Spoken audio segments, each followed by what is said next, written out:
This book contains a fantastic fight between Frank and Joe. "I'm not arguing with you, Joe," Frank Hardy said. "Well, then you're not agreeing enough," Joe countered. This represents about 40% of all the fights married couples have. Argo Font Book Review, Argo Font Book Review. Frank and Joe are hiding in the bushes with guns, desperately trying to protect themselves from a crazed hunter in the woods. Joe sacrifices himself to save Frank. Frank runs to the cliffside, only to find the hunter there waiting for him. The hunter says he's lost before shooting Frank in the chest. Red liquid covers him completely as he collapses to the ground, and it's paint. They're playing paintball. Nice try, book, but you can't honestly expect me to believe you killed Frank Hardy in Chapter 1. Their paintball opponent is their friend Biff Hooper. Biff has been into survival games recently, and he tells Joe that he's leaving this weekend to visit the Ultimo Survival Camp in Georgia. Biff never comes back, and his parents are frantic with worry, so the Hardys check out the survival camp. The man in charge of the camp, Major Brand, claims that Biff never arrived there. They see Biff on a bus and chase after him. They follow him into a sporting goods store, where he takes off his wig and says, "Ha ha ha! I'm not Biff, you fools! You fell right into my trap!" Fake Biff throws a hand grenade at Joe. Joe grabs a baseball bat and hits it away. The grenade explodes in the hunting goods area, and Fake Biff dies instantly. You heard me correctly. Joe Hardy murdered a man with a hand grenade. Granted, it was self-defense, but the Hardy Boys straight up killed someone. I feel like this is a huge issue that the book should address, but no! The sheriff warns the Hardy Boys to be careful, and that's it. The rest of the book ignores the fact that Joe is a murderer. Frank hacks the camp's computer system so they can enroll as new recruits. Their instructor, Sergeant Collins, has a pair of goggles that look just like Biff's. Multiple times, Joe tries and fails to get the goggles. He finally succeeds, but just when the Hardys are about to take the evidence to the police, Major Brand drugs their Gatorade. That fiend! How dare he ruin the product placement! The Hardys are taken to a private island belonging to Colonel Hammerlock. Hammerlock was kicked out of the army in disgrace, and ever since then he's been running the survival camp secretly in order to find contestants for his Deathgame.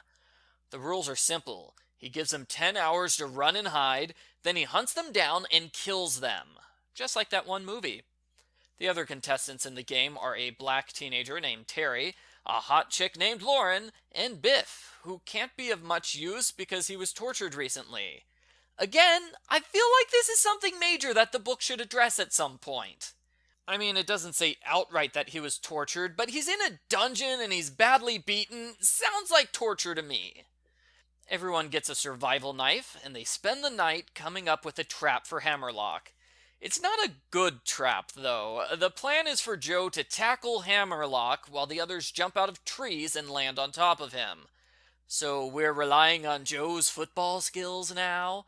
Here's a better plan. Instead of tackling Hammerlock, Joe should stab him with the knife. You already got away with murder once in this book, why not try again? The teenager's plan is foiled because Hammerlock greased himself down. So instead of tackling him, Joe just slides off him. Hammerlock shoots the tree branch that the others are standing on, and everybody runs away. Hammerlock decides to chase after Frank. Frank fakes his own death in a pool of quicksand. Joe thinks Frank died for real, which is this book's excuse for Joe and Lauren to make a love connection. Because of course they make a love connection over Frank's death. They build a second trap for Hammerlock. This one is a giant slingshot that shoots spears. That is way better than wait in a tree and hope he walks underneath. Sadly, the trap fails because Hammerlock is wearing a bulletproof vest. It's never explained why he brought a bulletproof vest to a knife fight. He shoots Lauren in the side, and she pretends to be dead long enough to kick him from behind. He falls down, and all the teenagers jump him. Since the teenagers don't remember they have knives, the fight is a draw. That's when Brand shows up and declares he's taking over the survival camp. He orders his soldiers to kill everyone, when Frank jumps out of a tree and kicks Brand in the mouth. Another fight breaks out.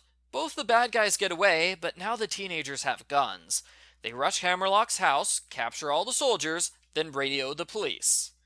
Frank and Joe get lost in the house, and they end up in a long corridor with Brand on one end and Hammerlock on the other. So they're trapped between two angry men with machine guns. Joe shoots out the light bulb as a distraction, and the men open fire. Somehow, they manage to fire hundreds of bullets and miss every single shot. How are they expert marksmen again? The Hardys knock out Brand. Hammerlock puts on night vision goggles and prepares to kill all three of them, but he's blinded when the Hardys smash open the door and the room is filled with light. The bad guys get tied up, but Hammerlock breaks through the ropes by flexing his giant muscles. Yeah! Joe holds him off with a gun, and get this, when Joe shoots the wall, paint comes out. Hammerlock was using a paintball gun the entire time. Their lives were never in danger. Ha ha ha. The end. Post-book follow-up. I'm sorry, but I don't believe that ending for a second. Hammerlock's gun was used to shoot a tree branch, a light bulb, and Lauren. You're telling me it was a paint gun the entire time and nobody noticed? Get real.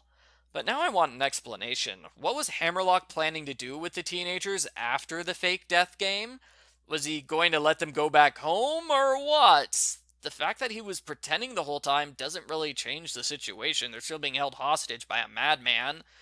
I don't know. It's supposed to be a twist ending, but it feels more like an excuse, so the book can get away with a murder fest while still being considered a children's book, because, they were never really in danger. Amusingly, Bland has plans to sell the soldiers as mercenaries to San Marcos. That's the fictional country from Nancy Drew File 7. So the country's in Case File 7 and File 7. Continuity! I have a complaint about the Biff impersonator. He says he knew to hide on the bus because he heard the Hardys talking about it. But that doesn't match the timeline, because the bus station attendant says that the bus left a half hour ago. So either the impersonator magically knew about the bus station conversation a half hour before it happened, or the Hardy Boys said, "Let's check out the bus station." Then they waited in their room a half hour before leaving. Either way, it doesn't fit. Overall, the book is very suspenseful and it moves quickly. It certainly kept my interest, even though I don't like guns or hunting in real life. I'm okay with the fact that the second half of the book is plagiarized. It was still an interesting read. But there are some weird elements to the book, like Joe committing murder, Joe's out-of-place romance with Lauren, and the teenagers not using their knives in a fight to the death. I guess I would say, if you like thrillers and action books, you'll enjoy this one, but if you like mysteries and intrigue, then you won't like it. I give Hardy Boys Casefiles number 7, Deathgame, a 7 out of 10. Thanks for watching my review. I hope you enjoyed it. I'm going to post a link to my other Hardy Boys Casefiles reviews in case you want to watch them. And I've got a Patreon. I take commissions for book reviews, so if there's a book you want to see me read, just go on to Patreon and pay me to do so.